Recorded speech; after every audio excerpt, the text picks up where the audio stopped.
Hello and happy healthy December 29th.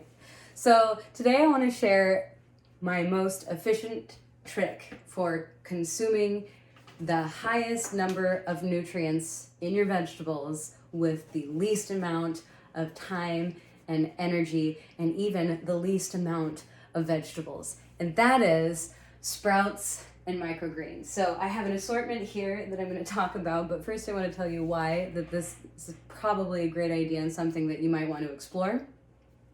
So first of all, when you're consuming something that's sprouted or that has been soaked, even nuts and as well as your seeds, it actually reduces its toxic load and makes it much more digestible for two reasons. So number one, when you soak or sprout your nuts or seeds, you're removing harmful toxins like lectins.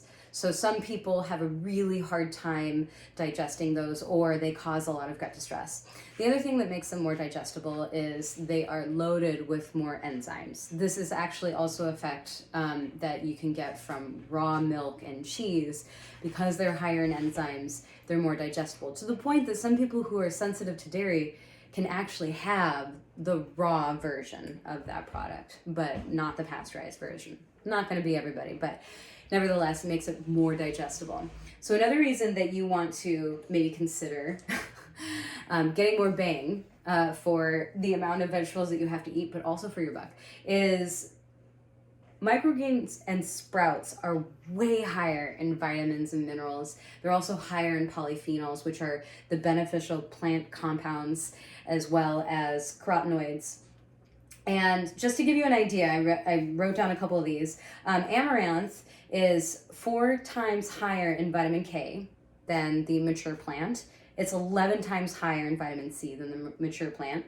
Broccoli sprouts are 100 times higher in glucoraphanin and 20 to 50 times higher in sulforaphane, which is an amazing polyphenol.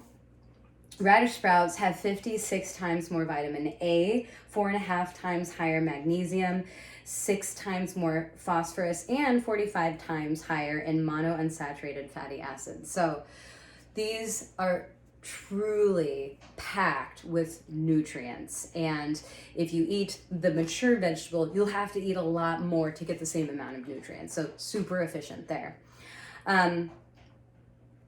So sulforaphane I mentioned a moment ago.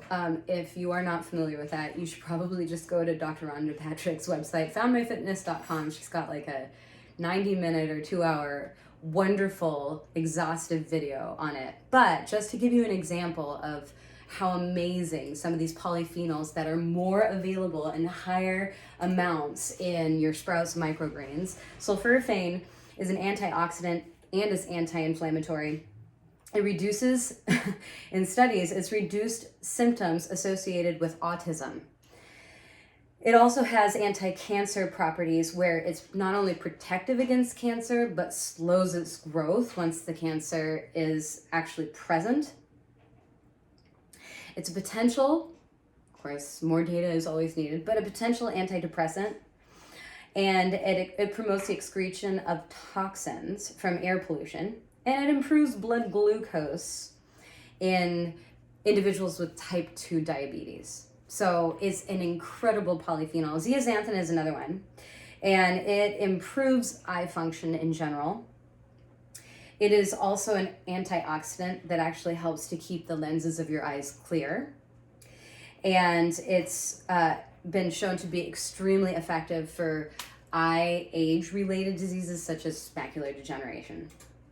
So the other nice thing that's good about microgreens and sprouts is they actually are very, very easy to grow. If you've ever tried to grow broccoli and you've run into pest problems and temperature problems, and it's can be hugely expensive because you're setting up a whole bed and the seeds and the water and the soil and the compost, and maybe somewhere along the way you just don't even, all of our broccoli bolted this year. So a huge benefit of just sprouting the plant or having microgreens where you're letting it grow a little bit longer in soil is you get to just fast forward to all of the nutrients in a plant that doesn't even have to mature. Takes very little time, takes very little resources, especially if you do have a sunny spot or a greenhouse. For us, we don't have a greenhouse yet, but we would have to use lights for our microgreens, which we have, so that's using resource, but we're trying to get away from that eventually. But it is cheaper, it's quicker, it uses fewer resources. And there's a few difference between nutritionally between broccoli or sprouts rather versus microgreens. So when you're sprouting just in water. And the way that you would sprout is you would simply take a jar like this. You want a lid that has some sort of screen so that you can get, you can keep the seeds in as they grow, but let the water out so they don't rot. So you want to make sure that you get some sort of lid that allows that water to flow through. And then what we have found is this setup actually works best for us. So we have a little holder that holds the jar at an angle, and you can kind of change this angle if you want so you can get it just right as the sprouts grow. And again, Dr. Rhonda Patrick has like a whole how-to on her website. It's a fantastic document with pictures, and so I won't go into that for you. But it's very easy to do.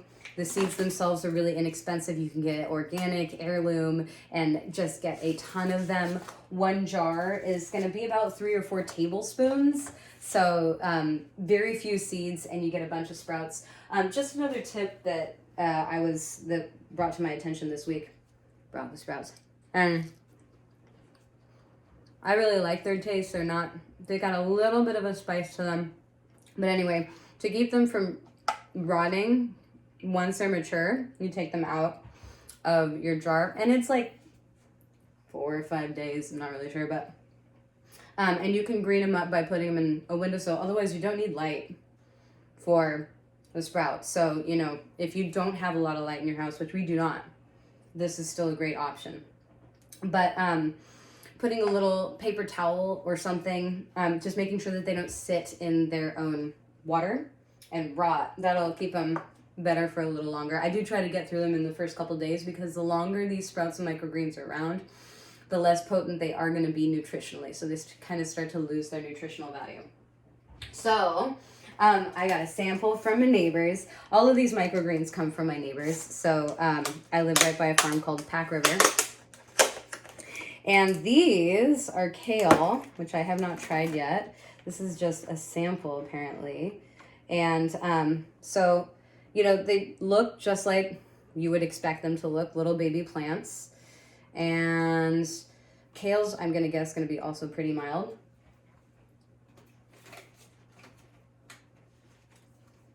And it is, got a little greener taste.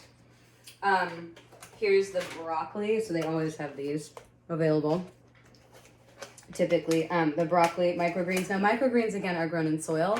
So, especially if your soil is super high quality, like you compost.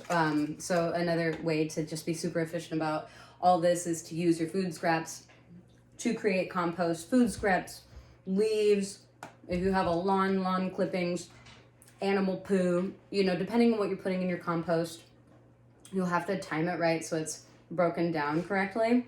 But just use that as your soil for the microgreens. So it could be just straight up compost, and that's going to be super nutrient dense. So the microgreens will have more nutrients because they're grown in soil. So that's kind of a benefit. They do take a little bit longer. And the broccoli microgreens, I've actually never done this, so I'll just tell you what the difference is. Are definitely milder, I think, than the sprouts. Cilantro microgreens is actually one of my favorites. This tastes to me a lot more floury, and I believe these are particularly high in zeaxanthin and lutein, which are those super fabulous eyeball antioxidants. I actually, mature cilantro sometimes makes my nose itch. It does for my mom too, so I'm guessing it's genetic or psychosomatic. But at any rate, I don't notice that with the cilantro microgreens. Again, much more mild flavor than the mature plant, but it does have a nice floury, and I do put it on like my tacos and stuff.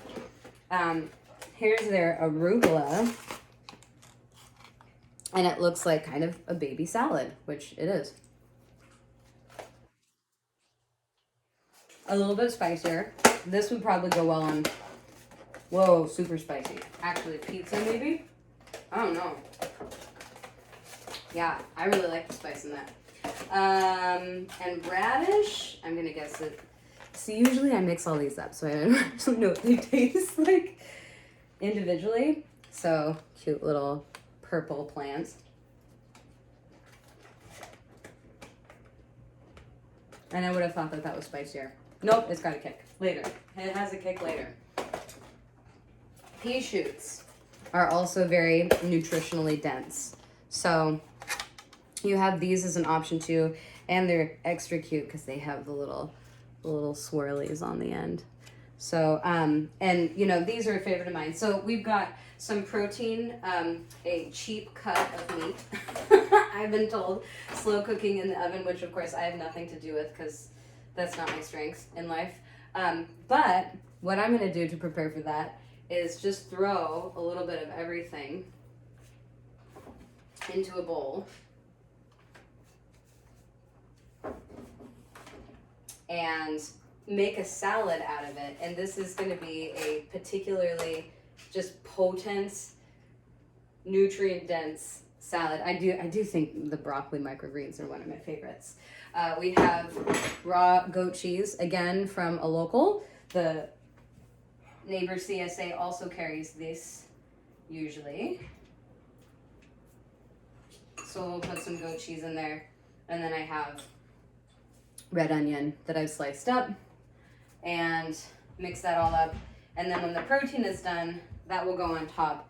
And it's just a super fantastic, efficient, quick, there's the vegetables. Really for the day. I mean, I had a few microgreens, I confessed earlier. You can throw them on top of soups. You can just, I put them on top of sandwiches, as you saw on my egg sandwich earlier. Anything you can think of. But I do try to go through them quickly, again, so that they're as nutrient dense as possible. But fantastic way of getting your veggies in and all of those fantastic micronutrients without having to cook. And again, if you have any, you know, gardening, it's probably harder to kill this stuff than any houseplant. So if you've ever even remotely had any success with a houseplant, this is easy mode now. So great cheap way to get your greens in, doesn't require any cooking, and it really doesn't require any time once they're ready to eat. So I hope that you enjoy that little tip and have fun being lazy with your vegetables. Bye.